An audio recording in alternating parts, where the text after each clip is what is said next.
Chapter 1.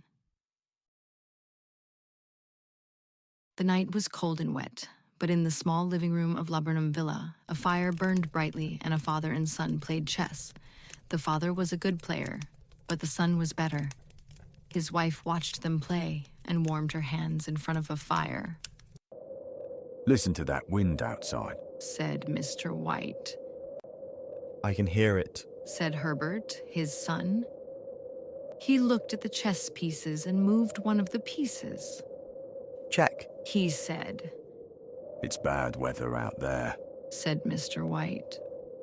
He wanted to distract his son, but it didn't work. Checkmate, said Herbert, and smiled. This is the worst thing about living far away from town, said Mr. White. Almost no one wants to come this far on a stormy night. He was angry because he lost the game. Perhaps you can win the next game, said Mrs. White. Mr. White looked up quickly and saw his wife and son smile at each other. He smiled to himself. Suddenly, there was a noise outside. His wife turned. It's him, said Mr. White. He stood up and unlocked the door. Dead leaves blew across the floor. Then a tall man walked into the small room. Sergeant Major Morris, said Mr. White. Good evening, said the sergeant major, and shook hands with Mr. White, Herbert, and Mrs. White. Mrs. White gave him a chair, and Sergeant Major Morris sat down beside the fire. She made tea, and the sergeant major drank it slowly. He watched the fire and enjoyed its heat. When he finished the tea, he started to talk. The little family sat and listened carefully. They wanted to know all about their visitor. He spoke of different countries, great adventures, and strange people. 21 years of travel, said the sergeant major. When I left, I was a young man. I want to go to India, said Mr. White, and see the country. It is very beautiful, I think. Better to stay at home, said the sergeant major, and he shook his head. Tell that story again, said Mr. White. Tell the story about the monkey's paw. The sergeant major said nothing, but his face was serious. The monkey's paw, said Mrs. White. That sounds interesting. The sergeant major looked into the fire. Mrs. White took his cup and put more tea in it. Very well, said the sergeant major after some time. You want to hear the story of the monkey's paw, so here it is. Chapter 2. Sergeant Major Morris took a slow drink from his cup. Then he put a hand inside his pocket. To look at, said the sergeant major, fumbling in his pocket. It's just an ordinary little paw, dried to a mummy. He took something out of his pocket and proffered it.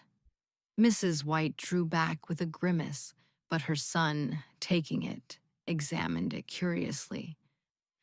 Herbert took it from the sergeant major and looked at it closely. And what is so special about it? Inquired Mr. White as he took it from his son, and having examined it, placed it upon the table. Herbert asked. He put it on the table. It did not feel very nice. A strange old man put a spell on it. Sergeant Major Morris told them. A very holy man. He wanted to show that fate ruled people's lives, and that those who interfered with it did so to their sorrow. He put a spell on it so that 3 separate men could each have 3 wishes from it. What is bad about that? Mr. White asked. Sounds good to me. Wishes are dangerous, said Morris. Suddenly he looked afraid. Did you have 3 wishes? Herbert asked. Yes, said Morris. His face went white and his hand shook. He took a drink from his cup. Did the wishes come true? Herbert asked excitedly. Yes, Said Morris quietly. Did anyone else ask for 3 wishes? Herbert went on. the first owner of the paw had his 3 wishes. Morris told him. I don't know his first 2 wishes, but his last one was for death. All the people in the room went quiet. The wind outside howled. I don't understand. Said Mr. White. Why do you keep it? I don't know. Said Morris, and shook his head. I thought about selling it, but nobody wants to buy it. They think it is a fairy story. Some want to try it first and then buy. He picked up the paw and looked at it. Suddenly, he threw it on the fire. Mr. White cried out and took it out the fire before it burned. Better to let it burn. Said Morris. Can I have it? Asked Mr. White suddenly. The fire is the best place for it? Said Morris. Mr. White shook his head and smiled. He put the monkey's paw in his pocket. You worry too much. How do you do it? How do you make a wish? You hold it in your right hand and make the wish. But I must tell you of the danger. It sounds like a fairy story to me. Said Mrs. White and stood up. Herbert and Mr. White laughed. Mr. White took it from his pocket again. Morris got hold of his arm and looked him in the eye. I warn you, wish for something good. Chapter 3. Sergeant Major Morris finished his stories and his supper. It was time for him to leave and catch his train. They all said good night, and Mr. White closed the door behind his friend. I wonder, Said Herbert. is the story about the monkey's paw true? Mr. White said nothing. Did you give him some money for the little paw? Mrs. White asked. A little. Said Mr. White. He didn't want anything. He told me to throw the paw away. Well, Said Herbert with a smile. we are going to be rich, famous, and happy. Wish to be a king, father. Mr. White took the monkey's paw out of his pocket and looked at it. I have everything that I want. He said, looking at his family with love. Even kings don't have that. What about buying the house? Herbert said excitedly. We only need £200. Now that is a good idea. Said Mr. White, and smiled at his wife. He held the monkey's paw up high in his right hand. I wish for £200. He said, but suddenly he cried out and dropped the paw. His wife and son ran to him. It moved. He said, looking at the paw. It was now on the floor. It moved in my hand. Well, Said Herbert. I don't see any money. He picked up the monkey's paw and put it on the table. Did you really feel that? Asked Mrs. White. Mr. White shook his head. Now he was not so sure. Never mind. No one was hurt. I am old and I get afraid easily. They sat by the fire and stared at the flames. The wind outside grew stronger and the windows shook. No one spoke. Finally, Mr. and Mrs. White got up and went to bed. Good night. Said Herbert. Perhaps the money is in a big bag in the middle of your bed. He said and laughed. His parents heard him, but they said nothing. Alone, Herbert sat and stared into the fire. At first, he felt good. The room was warm and the fire was bright, but then he began to see faces. Faces in the fire. He watched. At first, the faces were not frightening, but then the faces began to change. The last face was so terrible, he nearly cried out. He got up quickly from his chair and put a hand on the table. By accident, he touched the little paw.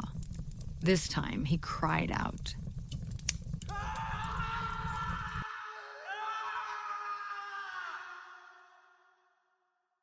Chapter 4.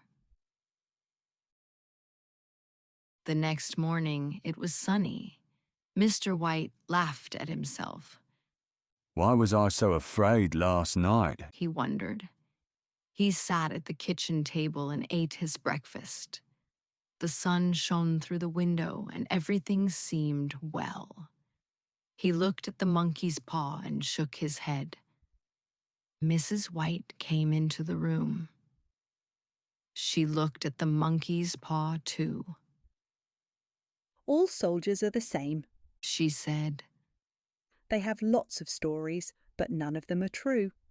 Perhaps it is true. Said Herbert to his father. Perhaps the money is going to drop on your head from the sky. Herbert laughed, but Mr. White did not.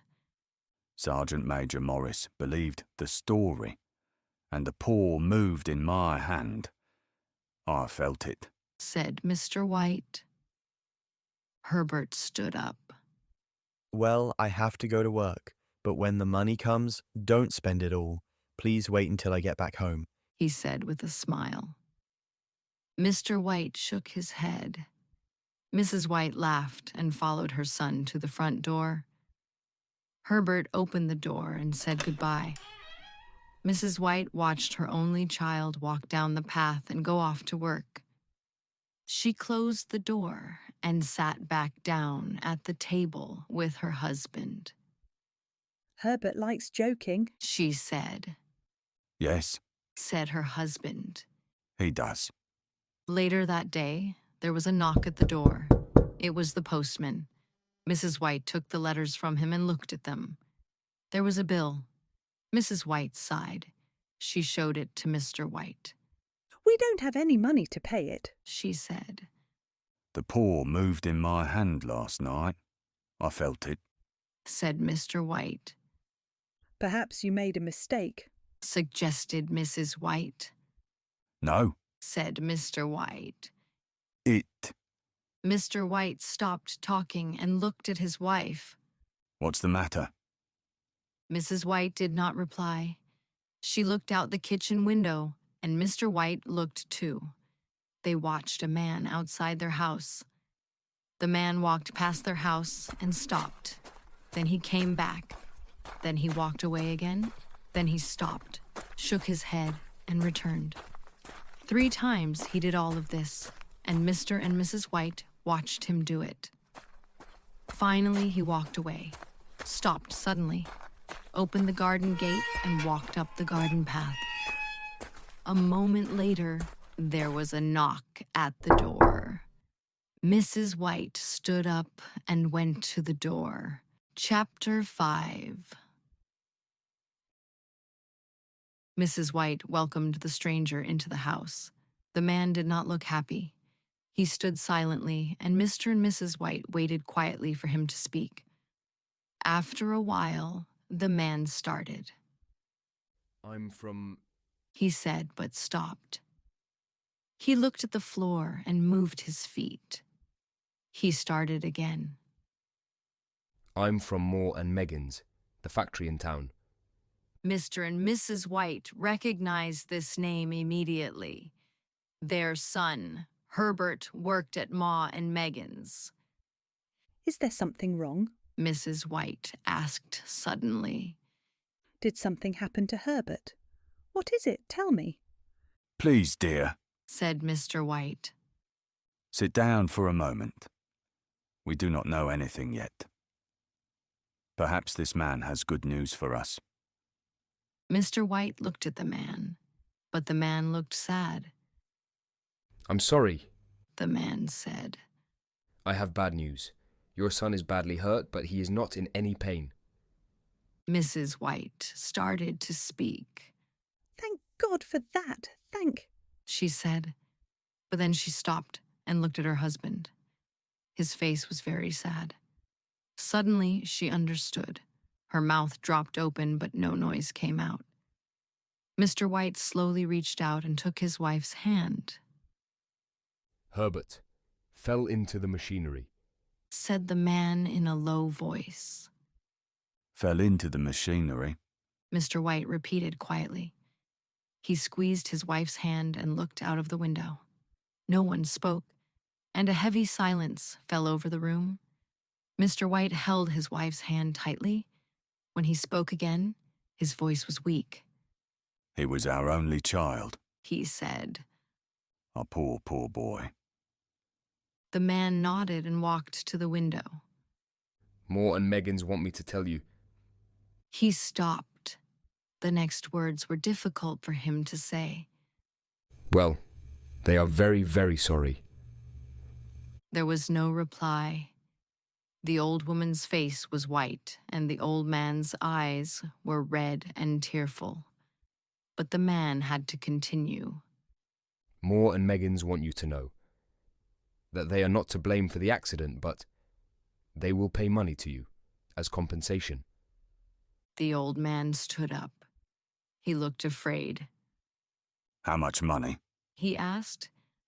£200. The man from Ma and Meggins said.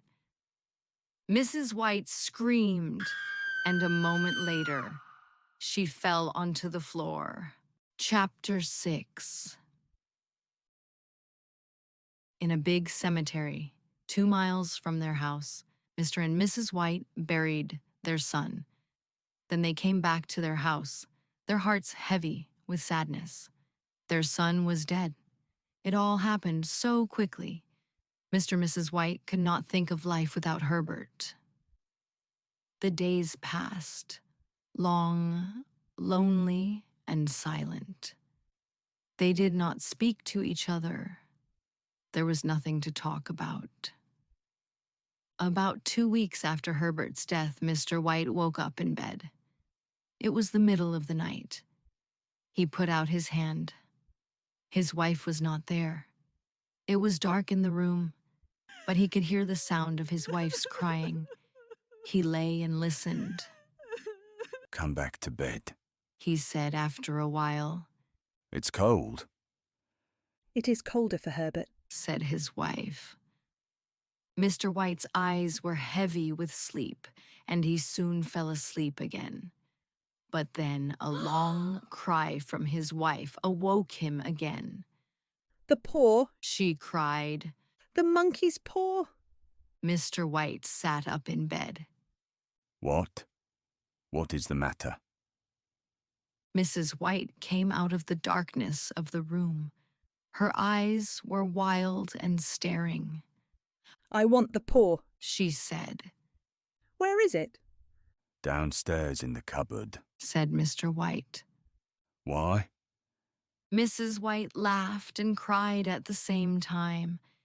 We have 2 more. 2 more of what? Mr. White asked. 2 wishes. Said Mrs. White. We have 2 more wishes. Was one not enough? Mr. White said angrily. You don't understand. Cried Mrs. White. We can use the paw. Go and get it, and we can wish for our boy to be alive again. Mr. White stared at his wife. Are you mad? He asked. Get it! Cried Mrs. White. Get it quickly and wish Herbert's life depends on it. Get back into bed. Said Mr. White. You don't know what you are saying. But Mrs. White continued. The first wish came true. She said, her eyes full of tears. Why not the second? Go and get it and make a wish. Herbert died more than 10 days ago. Said Mr. White, his voice shaking. We cannot wish for this. Bring him back. Said Mrs. White. Bring my boy back. Slowly, Mr. White got out of bed. He went downstairs and into the kitchen. Then he opened the cupboard and looked in. The monkey's paw was still there. The wind howled outside, and in the dark, Mr. White became afraid. His body went cold, and his legs shook. With the paw in his hand, he went back upstairs and into the bedroom. His wife sat on the bed, waiting. She watched him closely, from mad eyes. Mr. White was afraid of his own wife. Make a wish. Mrs. White cried in a strong voice. Bring my boy back. Do it. I can't. Said Mr. White. Do it! Cried Mrs. White. Slowly, Mr. White held up his right hand and began to say the words. I wish my son alive again. Chapter 7. Mr. White sat and waited. A candle burned in the corner of the room. Mrs. White looked out the window. But nothing happened, The wish didn't come true. thought Mr. White, and he felt glad. Then the candle spluttered and went out. In the darkness, Mr. White slowly walked over to his bed and got in. After some time, his wife came and sat on the bed. They didn't speak.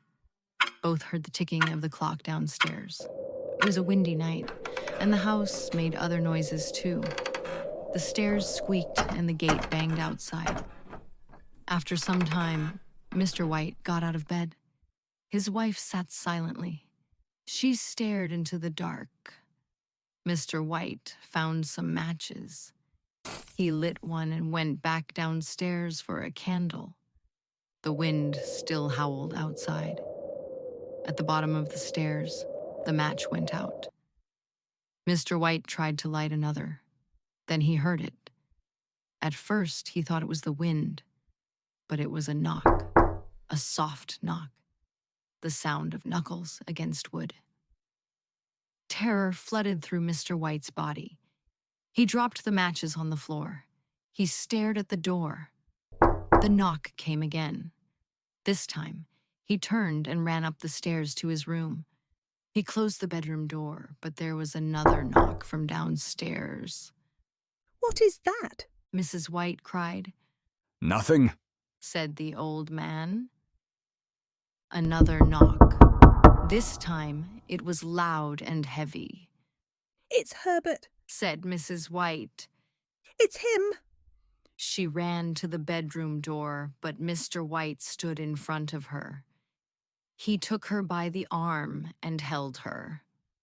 What are you going to do? He shouted. It's my boy. It's Herbert. She cried. I forgot the cemetery was 2 miles away. Why are you holding me? Let me go. I must open the door. No, please. Begged Mr. White. Don't let it in. Are you afraid of your own son? Screamed Mrs. White. Let me go. I'm coming, Herbert. I'm coming. There was another knock, and then another, and another. The old woman broke free of her husband and ran down the stairs. He called after her, but she didn't stop. He followed her and heard the first bolt on the door start to open. Come quick! His wife cried. I cannot free the second bolt. It is too high. But Mr. White did not come to help her. He wanted to find the monkey's paw. He wanted to find it before the thing outside got in. More knocks at the door, long, slow, and loud. Mr. White looked up and saw his wife put a chair against the door and stand on it.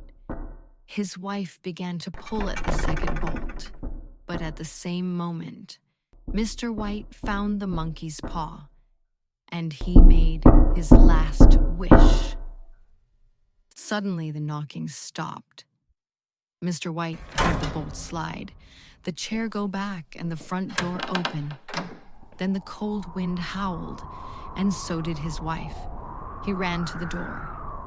Outside, there was nothing but a quiet, empty street.